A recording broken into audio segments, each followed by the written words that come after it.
Affiliate marketing training এ আপনাকে স্বাগতম। আজ আমরা শিখব what is domain and hosting and how to buy this. তো চলুন শুরু করা যাক।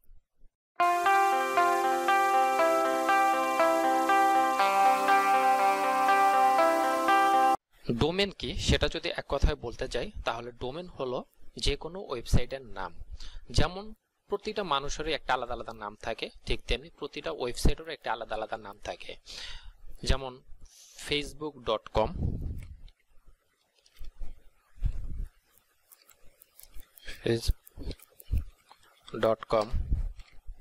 youtube.com, amazon.com,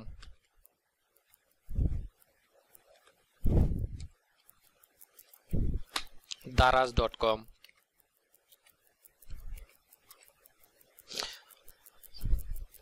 অর্থাৎ এই যে .com এর আগে যে নামগুলো, যেমন ফেসবুক এটা হলো ওয়েবসাইটের নাম, আর ইউটিউব এটা হলো ওয়েবসাইটের নাম, অ্যামাজন এগুলো হলো ওয়েবসাইটের নাম, দারাজ এটা হলো ওয়েবসাইটের নাম। অর্থাৎ এই .com এর পূর্বে যেটা থাকে সেটা হলো ওয়েবসাইটের নাম, আর .com এর পরে যেটা থাকে, যেমন ডটের পরে যেটা থাকে, .com থাকে, .info থাকে, .net থাকে, এইগুলো হলো এক্সটেনশন। যেমন ডোমেনের অনেকগুলো এক্সটেনশন আছে,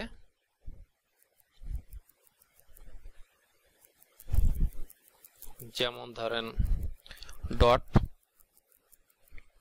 .com, .info, .net,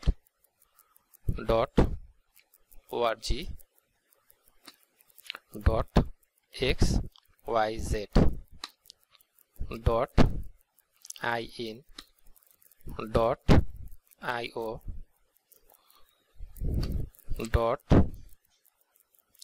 .ie,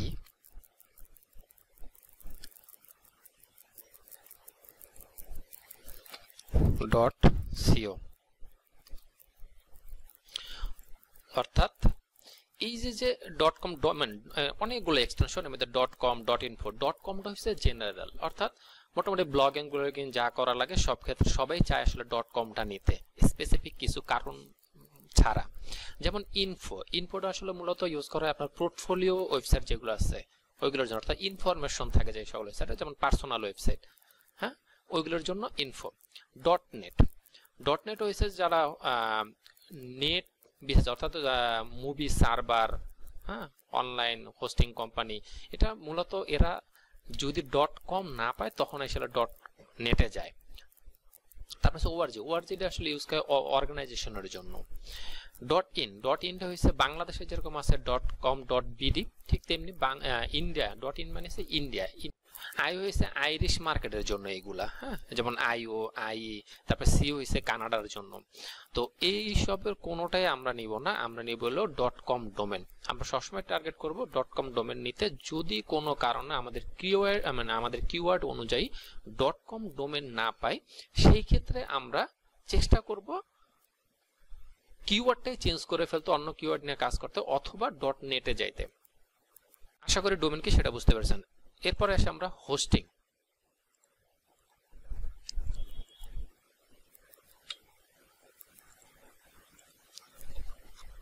আচ্ছা, হোস্টিং জটিল কিছুই না। মনে করেন এটা হলো আপনার ওয়েবসাইট, এটা হলো ডাটা সেন্টার। অর্থাৎ আপনার ওয়েবসাইটে আমরা কি করি, যে কোনো ওয়েবসাইটে তো অনেক তথ্য থাকে, বিভিন্ন আর্টিকেল থাকে, বিভিন্ন পিকচার থাকে, বিভিন্ন ভিডিও থাকে। আমরা যে আপলোড দেই ওয়েবসাইটে, যে তথ্যগুলো দেই, এই তথ্যগুলো আসলে কোথায় থাকে? এই প্রত্যেকটা জিনিসই কিন্তু গিয়ে এইখানে জমা থাকে। অর্থাৎ এটা হলো ডাটা সেন্টার, যেটাকে আমরা হোস্টিং বলি। এইখানে জমা থাকে। যখন কোনো একটা মানুষ এসে এখানে ওই জিনিসটা চায়, তখন এইখানের যে গুগলের রবট থাকে, ওরা সাথে সাথে এই ডাটা সেন্টারে চলে যায়। ডাটা সেন্টারে যাওয়ার পরে এই যে পাবলিক এসে এখানে যেটা সার্চ দিছে, ওইটার রিলেভেন্ট যত ধরনের তথ্য আছে এই ওয়েবসাইটের, এই হোস্টিংয়ে, তখন রবট ওই তথ্যগুলোকে নিয়ে এসে এই যে ইউজার যে থাকে এর কাছে শো করায়। আশা করি ডোমেন কি এবং হোস্টিং কি সেটা বুঝতে পেরেছেন। হোস্টিং কেনার সময় আমাদের সর্বপ্রথম মাথায় রাখতে হবে যে এখান থেকে হোস্টিং কিনি না কেন আমাদের টার্গেট থাকবে, আমাদের তো ওয়েবসাইটটা বানাবে আমরা টার্গেট করব ইউএস এর কাস্টমার, হ্যাঁ, অর্থাৎ ইউএস এর ভিজিটরকে টার্গেট করে আমরা ওয়েবসাইট বানাবো। এখন আমাদের ডাটা সেন্টারটা এমন একটা ডাটা সেন্টার নিতে হবে, অর্থাৎ এমন একটা হোস্টিং নিতে হবে যাতে ইউএস এর আশেপাশে, অর্থাৎ ইউএসএ, ইউকে, কানাডা, অস্ট্রেলিয়া এগুলোর আশেপাশে থেকে যখন ভিজিটর আসবে তখন যাতে সাইটটা খুব তাড়াতাড়ি লোড হয়। তো অনেকই হোস্টিং কোম্পানি আছে যেগুলো একটা নির্দিষ্ট ডাটা সেন্টার থেকে ডাটা নিতে হয়, অর্থাৎ ওরা একটা নির্দিষ্ট কান্ট্রি বেসিসে হোস্টিং সেল করে। তো হোস্টিং যেটা আছে এটা ওদের একটা অপশন আছে আপনার ক্লাউড হোস্টিং। তো ক্লাউড হোস্টিংটা হলো কি, ক্লাউড হোস্টিংটা আপনার সাপোজ মনে করেন এটা হলো আপনার ওয়েবসাইট। এখন এইখানে যদি ইউএস এর থেকে ভিজিটর আসে, অর্থাৎ ইউএস এর থেকে যখন ভিজিটর আসবে এই ইউএস এর কাছাকাছি যে হোস্টিং সার্ভার আছে সাইটটা ওইখান থেকে লোড হবে, তাহলে তুলনামূলকভাবে তাড়াতাড়ি লোড হবে। আবার যখন মনে করেন একজন যদি কানাডার থেকে কোনো ভিজিটর আসে তাহলে কানাডার কাছাকাছি যে সার্ভার থাকবে ওই সার্ভার থেকে সাইট লোড হবে, তাহলে তুলনামূলকভাবে বাউন্স রেটটা কম হবে, অর্থাৎ লোডিং স্পিডটা বেশি থাকবে, অর্থাৎ ডিলেটা কম হবে। তো হোস্টিং যে কোম্পানি আছে ওদের মোটামুটি সার্ভার, ক্লাউড হোস্টিং এর যে সার্ভারটা আছে, ক্লাউড হোস্টিং এর সার্ভারগুলো ওদের লন্ডনের সার্ভার আছে, ডাবলিনে সার্ভার আছে, প্যারিসে ফ্রান্সে সার্ভার আছে, জার্মানিতে সার্ভার আছে, ইতালিতে সার্ভার আছে, সুইজারল্যান্ডে সার্ভার আছে, সুইডেনে সার্ভার আছে, অর্থাৎ ফিনল্যান্ডে আছে,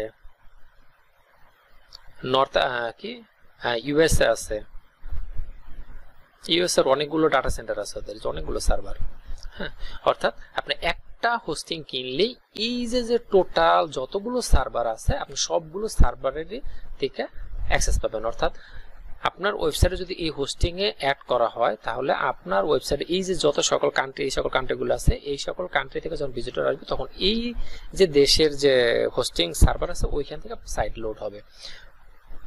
তার জন্য আমাদের এই যে এখানে কিন্তু নরমাল হোস্টিং আছে, অর্থাৎ ওয়েব হোস্টিং, এই ওয়েব হোস্টিং থেকে কিনলে কিন্তু তখন আর এই সার্ভারগুলো আমরা পাবো না, আমাদেরকে কিনতে হবে এখান থেকে যে ক্লাউড হোস্টিং। তো আমরা ক্লাউড হোস্টিং এর প্রাইসটা দেখি।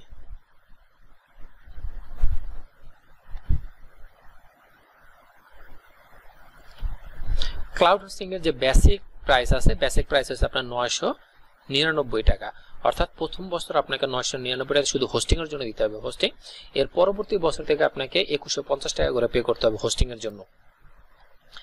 আর এটার সাথে একটা ডোমেন নিতে হবে, ডোমেন সম্ভবত আপনার 1200-1300 টাকার মতো পড়বে।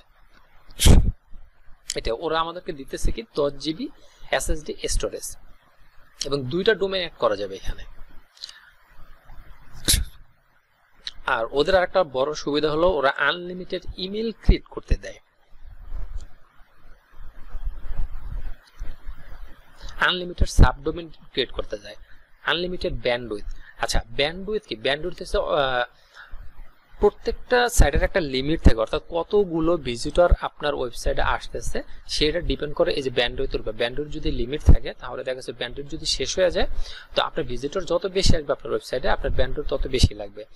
তো লিমিটেড ব্যান্ডউইথ থাকে, যে কিছু কিছু হোস্টিং কোম্পানি আছে ওরা দেখা গেছে আপনার 1 জিবি ব্যান্ডউইথ দেয়, 2 জিবি ব্যান্ডউইথ দেয়, অর্থাৎ যখন আপনার ওয়েবসাইটে যখন ভিজিটর আসা শুরু করে 5000-10,000 ভিজিটর আসে তখন দেখা গেছে আপনার ওয়েবসাইটে ভিজিটর আসলে এর বেশি হলে তখন সাইট লোড হয় না, এরর দেখা যায়।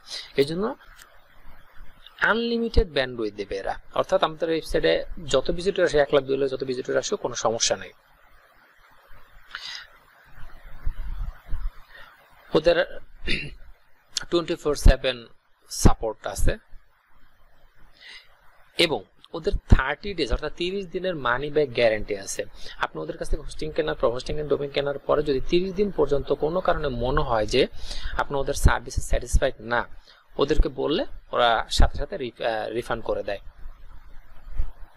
তো এখান থেকে ডোমেইন হোস্টিং নেওয়ার জন্য কি করে, সর্বপ্রথমে আপনার ডেসক্রিপশনে লিংক দেওয়া থাকবে, ওই লিংকে ক্লিক করে আপনারা এখানে আসবেন, ড্যাশবোর্ডে আসবেন। ড্যাশবোর্ডে এসে এখানে রেজিস্ট্রেশনে ক্লিক করবেন, রেজিস্টার। একবারে সিম্পল, আপনি চাইলে জিমেল দিয়ে লগইন করতে পারেন অথবা আপনি এখানে একটা ফার্স্ট নাম দিবেন, এখানে একটা ফার্স্ট নেম দিবেন, এখানে একটা লাস্ট নেম দিবেন, এখানে আপনার একটা ইমেল অ্যাড্রেস দিবেন, যে ইমেল দিয়ে অ্যাকাউন্টটা খুলতে চান।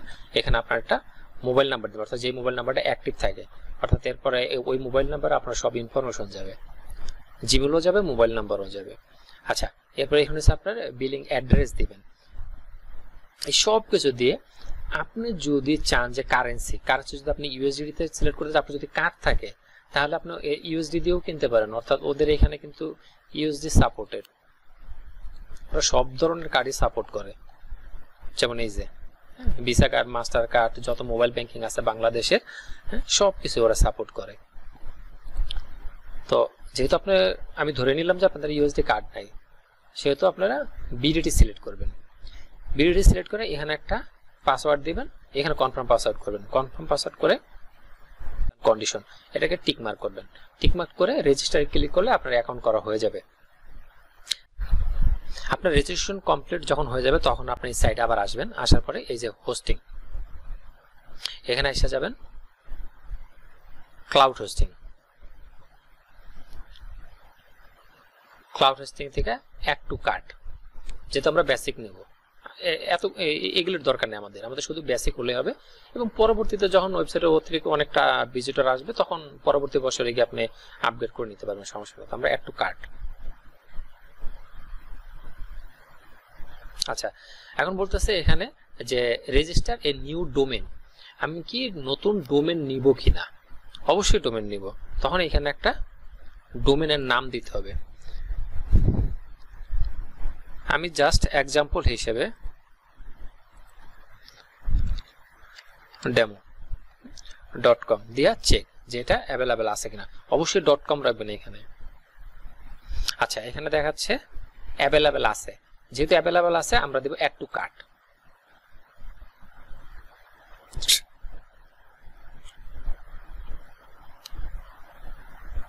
আচ্ছা, অ্যাড টু কার্ট হয়ে গেছে। এরপর দেব আমরা এই যে কন্টিনিউ।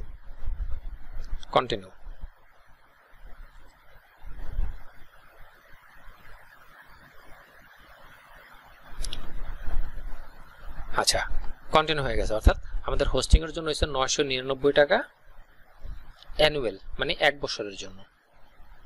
আচ্ছা, এখানে অনেক কিছু আছে, যে টাইমলাইন ব্যাকআপ প্রো, এটা দিলে আপনাকে 150 টাকা করে মান্থলি এক্সট্রা দিতে হবে। তারপর ওয়েবসাইট মাইগ্রেশন প্রো, এটা ছাড়াও মাইগ্রেশন করা যায়, এটা দিলে আরো 999 টাকা এক্সট্রা দিতে হবে। আচ্ছা, এখানে আসার পরে এখানে দেবেন চেক আউট, মানে কন্টিনিউ। কন্টিনিউ দেওয়ার পরে এখানে অনেক কিছু আছে, এই যে ডিএনএস ম্যানেজমেন্ট, এগুলো কোনো কিছু টিক দেওয়ার দরকার নেই, কারণ এগুলো টিক দিলেই কিন্তু আপনার কাছ থেকে এক্সট্রা এই টাকাগুলো কাটবে। এর কোনোটা টিক দেওয়ার দরকার নেই। আচ্ছা, কন্টিনিউ। এখন আসার পরে এইটা হলো আমাদের ক্লাউড হোস্টিং। এটা হচ্ছে হোস্টিং এর জন্য 999 টাকা। আর ডোমেন নিয়েছিলাম আমরা কি ডেমো রিভিউ.com, এটার জন্য আপাতত 999 টাকা, বাট পরবর্তী বছর থেকে 1250 টাকা করে দিতে হবে। আচ্ছা, এগুলো সব যদি ঠিকঠাক থাকে এরপর এগুলো আবার একটু দেখে নেবেন যে এক্সট্রা কোনো কিছু অ্যাড করছেন কিনা। যদি এক্সট্রা থাকে তাহলে ব্যাগে গিয়ে ওইগুলোকে আনচেক করে দেবেন। আচ্ছা, করার পরে এখানে এসে চেক আউট। এখন আমাদেরকে এই পেজে চলে আসছে,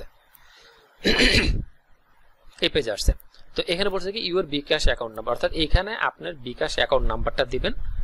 নাম্বার দেওয়ার পরে কনফার্ম করুন। কনফার্ম করে আপনার বিকাশের পিন নাম্বার, অর্থাৎ বিকাশে একটা কোড নাম্বার যাবে, সেই কোড নাম্বারটা দিয়ে কনফার্ম করবেন। কনফার্ম করে আপনার ফোন নাম্বারটা, মানে বিকাশের যে পিন নাম্বারটা আছে ওইটা দিলে অটোমেটিক্যালি আপনার বিকাশ থেকে টাকা কেটে নিয়ে যাবে 1998 টাকা। তো আপনার ডোমেন এবং হোস্টিং তো কেনা হয়ে গেল। তো কেনার পরে টোটাল তথ্যগুলো আপনি আবার জিমেলে যাবেন। আপনি যে জিমেলটা দিয়েছেন অ্যাকাউন্টটা করার সময় ওই জিমেলে যাবেন। জিমেলে দেখবেন যে টোটাল সিরিয়ালে সুন্দর মতো সাজায় তারা একটা মেল পাঠাইছে। এই যে যেমন এখানে দেখেন, এই যে কাস্টমার ইনভয়েস, কিন্তু এই যে টোটাল দেওয়া আছে, কিন্তু যে ক্লাউড বেসিক হোস্টিং আমার এত, কত তারিখ থেকে কত তারিখ পর্যন্ত, তারপরে যে ডোমেন এত। তো এই টোটাল জিনিসটাই আপনি এখান থেকে যে আপনার ডোমেনটা কপি করে নেবেন। কপি করে নিয়ে এখানে এসে ওদেরকে এটা দিবেন। দিয়ে ওদেরকে বলবেন যে ভাই আমি এই ডোমেনটা কিনলাম, আপনাদের কাছ থেকে ডোমেন এন্ড হোস্টিং কিনছি, এটা অ্যাক্টিভ হইতে কতক্ষণ লাগবে? সর্বোচ্চ 72 ঘন্টার মতো সময় লাগে এটা অ্যাক্টিভ হইতে। অর্থাৎ 72 ঘন্টার মধ্যে আপনি কাজ করতে পারবেন, ওদের এই অ্যাক্সেস প্যানেল পাবেন, কিন্তু আসলে ওরা ওই যে কি বলে অল্টারনেটিভ ইউআরএল দেবে, ওইটার উপরে ওইটা দিয়ে কাজ করতে হয়, পরবর্তীতে আবার ইউআরএল চেঞ্জ করতে হয়। তো আপনার অত তাড়াহুড়া দরকার নেই, আপনি ওদেরকে বললে ওরা যদিও বলে 72 ঘন্টা সর্বোচ্চ টাইম, তবে 6-7 ঘন্টার বেশি সময় লাগে না, ওটা অ্যাক্টিভ করে দেয়। ওরা যখন অ্যাক্টিভ করে দিবে, অ্যাক্টিভ করে দেওয়ার পরে আপনার ইমেইলে আবার একটা মেইল আসবে, এরকম একটা মেইল আসবে। এটা শেষ। পরবর্তী ভিডিওতে আমরা শিখব how to install WordPress in hosting, অর্থাৎ কিভাবে হোস্টিং এ একটা ওয়ার্ডপ্রেস ওয়েবসাইট ইনস্টল করতে হয়, তাই নেক্সট দিন আমরা শিখব। ততক্ষণ পর্যন্ত সবাই ভালো থাকবেন, টাটা।